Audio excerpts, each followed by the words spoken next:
Welcome to Sweet Life Beat Life. We hope this video helps. You start by protecting the file. Make a duplicate in a separate folder so you can experiment without destroying the original. Once copied, open Word in safe mode by holding Control so add-ins won't interfere, and try File Open, and Repair. This forces Word's built-in scanner to fix minor corruption. If Open and Repair fails, change the file extension to docx or zip to inspect contents. Make sure to note any large media or custom templates that often cause issues. Once the safe open attempt is done, focus on recovering content and stripping corruption. Try the Recover Text Converter or open the file via Open Recover Text from any file to pull plain content. This salvages text when structure is broken. Next, create a new document and use Paste Special Unformatted Text to avoid importing bad styles.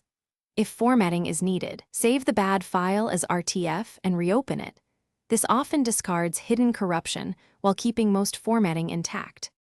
To finish, run a formal Office repair from Control Panel or Settings to fix program-level problems that might corrupt files repeatedly.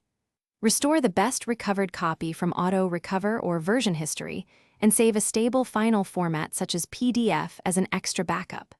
Make sure permissions, fonts, and embedded objects are valid. Broken fonts and linked files often reintroduce issues. If nothing works, try opening in WordPad or a Recover Text tool as a last resort tip. This often preserves text when Word cannot. Thanks for watching. Consider subscribing if we helped you.